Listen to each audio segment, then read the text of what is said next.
Good morning, good afternoon, good evening. Welcome back to our daily prayer and scripture.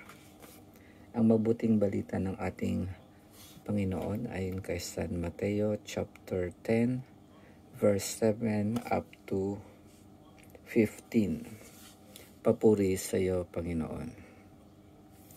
Humayo kayo at ipangaral ninyo na malapit nang maghari ang Diyos. Pagalingin ninyo ang mga may sakit at buhayin ang mga patay. Pagalingin ninyo ang mga ketongin at palayasin ang mga demonyo. Yamang tumanggap kayo ng walang bayad, magbigay naman kayo ng walang bayad. Huwag kayong magdala ng salapi, maging ginto, pilak o tanso sa inyong mga lukbutan. Huwag din kayo magdala ng supot sa inyong paglalakbay, ni bihisan, pampapalit na panyapak o tungkod, sapagkat ang manggagawa ay may karapatan sa kanyang ikabubuhay.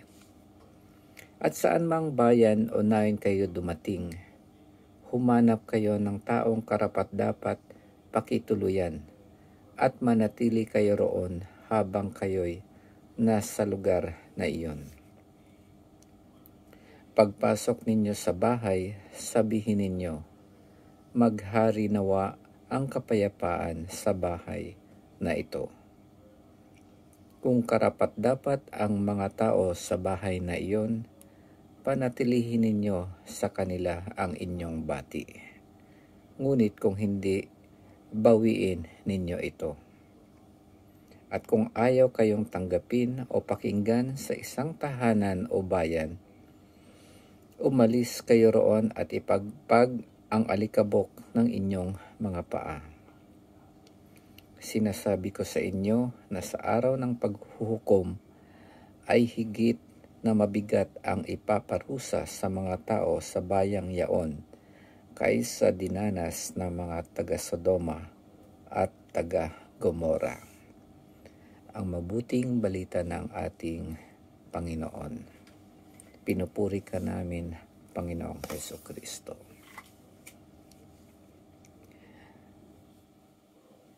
Yan po yung mabuting balita ng ating Panginoon. Tulog na po yung mga anak ko. At lagpas na ng alas 12 ng July 11 na dito sa amin. So itong binasa ko ay para sa July 10, 2025. Alam naman siguro natin kung ano yung nangyari sa Sodoma at sa Gomora na pinarusahan sila dahil napakasama ng kanilang mga ginagawa. Para napakatalamak ng kasamaan na nangyayari doon sa Sodoma at Gomora. Kaya pinarusahan sila at iilan lang yung nakaligtas. Pero may sinasabi dito ang Panginoon na may mas matindi pa na parusa sa mga tao maliban dito sa dinanas ng mga taga-Sodoma at taga-Gomora. Ano po ito? Yung hindi pagtanggap sa mabuting balita ng ating Panginoon. Yun po yung mas malala.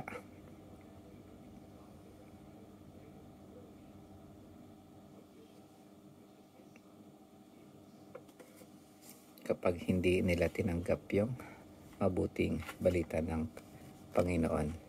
Ano nga ba yung mabuting balita ng Panginoon? Ito yung buhay na walang hanggan na ibinibigay sa atin ng Panginoon. Yung ang paghahari ng Diyos sa puso natin para maging tunay na anak tayo ng Panginoon.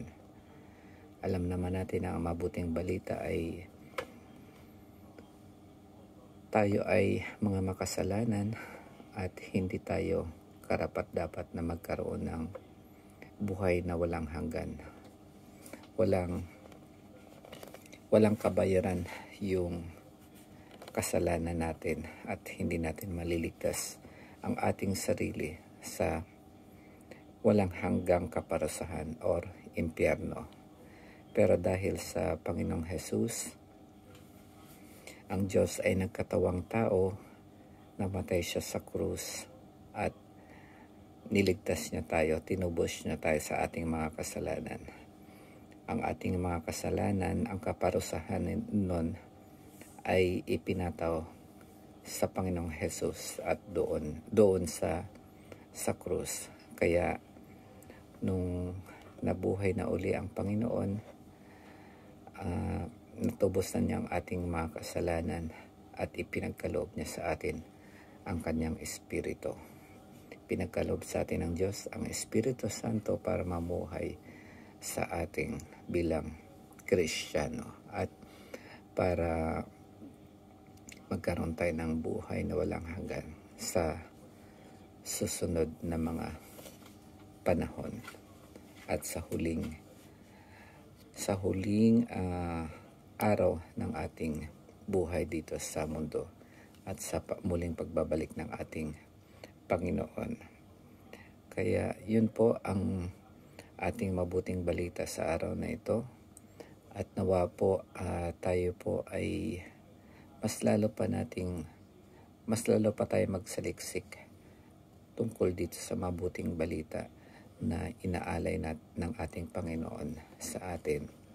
Kung ngayon nyo lang na papakinggan itong mabuting balita, siguro medyo mahirap nyo pang maintindihan.